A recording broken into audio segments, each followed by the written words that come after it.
I thought I'd take this cover off so you could see how that scale, I got that mounted. And you see these two bolts right here? I got them for a special reason. So when you run your tailstock up, boom, it hits on the bolts. It doesn't hit on the guard. So I didn't want to lose any more room than I had. So now since I loosened these bolts up just a little bit so I can take this cover off. And there you can see how I got the scale mounted on there. It's all held on here right underneath there with these two bolts. There's some spacers in there, that's all you can see, but and a bracket to hold everything. Had to drill a couple. I had aluminum bar I made, and then I had to mount it back into here on the compound, the cross slide, so I had something square to mount it to. Anyways, and slip this back on there.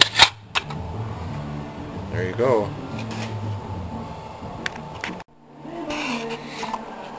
Okay, kind of forgot to show you this steady rest. I didn't have one for it.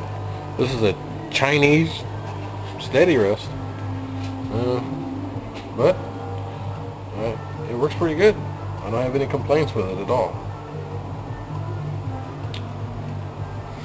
Okay, I was going to show you this too. This is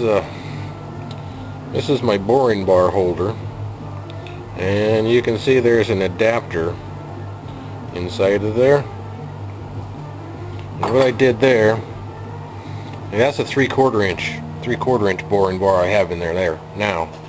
So this is another one. This is for a 1-inch boring bar, and this is the size that the block is. So I made these, turned them down, and see there I got knurling. I knurled that in there, and then I slotted them.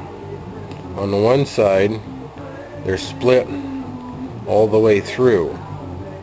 There you can see the light. And then on the other side from that, where'd it go? I just put a little bit of a relief in there. And the block has these two set screws. So when you tighten up your set screws on your adapter, they push in from the side and squeeze onto your block and lock themselves in place into the block.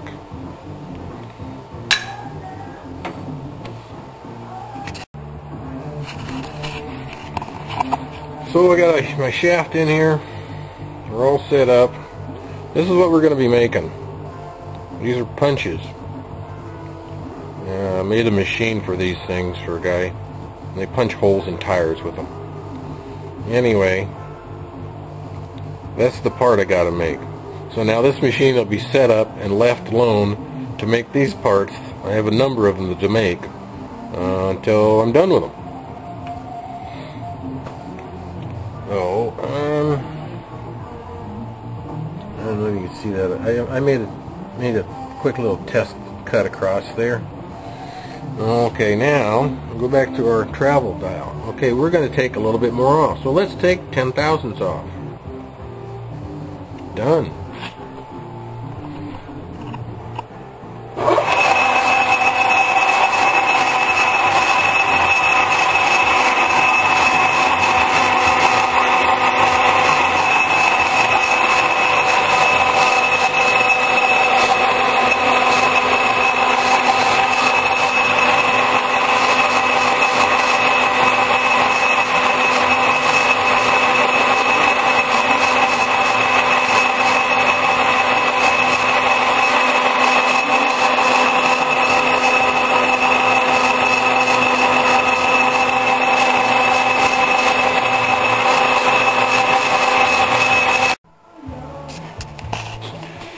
Here we got the first stage of this part cut. Now we're going to go do the second stage. I'll show you some of this. Now I've got my, I've already touched off, so I've got my little scale set at 0 there. And I got my two scales here set at 0, 0. So now we got to go in here 2 inches for our second step. So first we're gonna go up here, we're gonna take 75 thou off, or close to 76. That's right.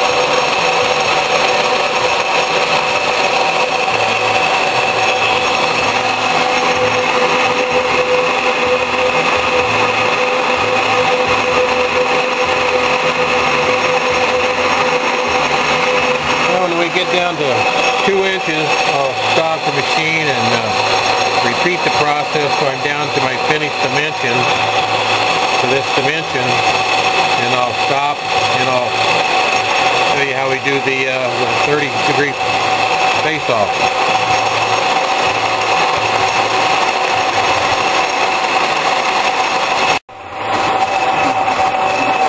We're coming up on our final cut here. I'll get up here close and stop.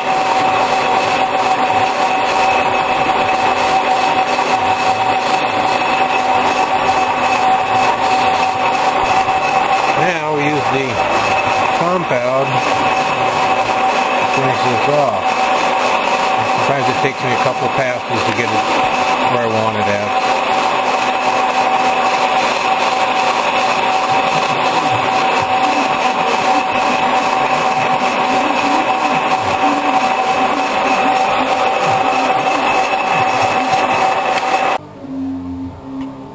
Okay, next step, let's take this cutter off, put it back up on the rack,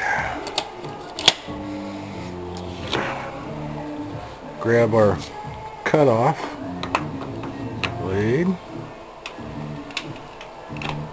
it's locked in place, right down there, give her about, roughly 1/8 of an inch or so. And we'll cut this off.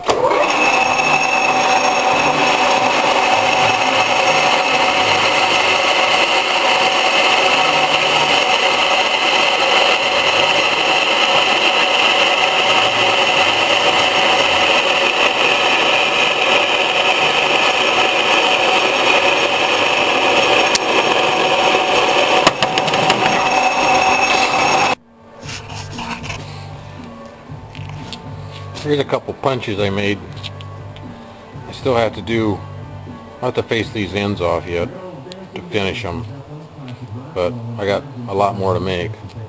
Now I'm going to tell you what's really wrong with this machine. Something else that I had done to it is I remade the cross screw. This is 11/16 left hand Acme thread. And if you get up to where the nut always runs at, they're like sharp as razor compared to flats out here, and it's not looking very good, but I can't get it to show up on the camera very good. Here you can kind of see the flats. There you can see they're pretty wore out. Well, anyway, I started out with a chunk of 1 inch 1144, about this size, and I had to turn that down, do the threads, and then this is left hand Acme, and then there's a key way in there that has part to do with the taper attachment. Well, and the nut was in pretty good shape because I had to replace that. So now, if I turn this all the way one direction tight, Now I go back the other direction. I go about that far, and that's the amount of play that I have in that crossfeed nut, which is pretty good. Now what's wrong with this machine, this lead screw is bent somewhere because it flops all over. Other thing that's wrong with it, spindle bearings are wore out. I can't get any new ones. And the spindle itself is rough, so someday I want to tear this apart and I'll regrind the spindle, and I'll have to make new bearings, bronze bushings for it here and here.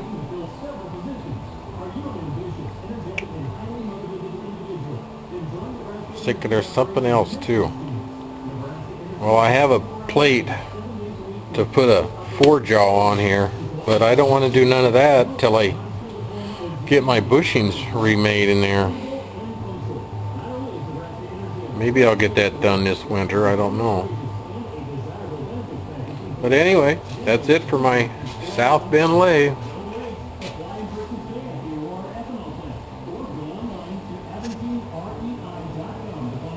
Thanks for watching.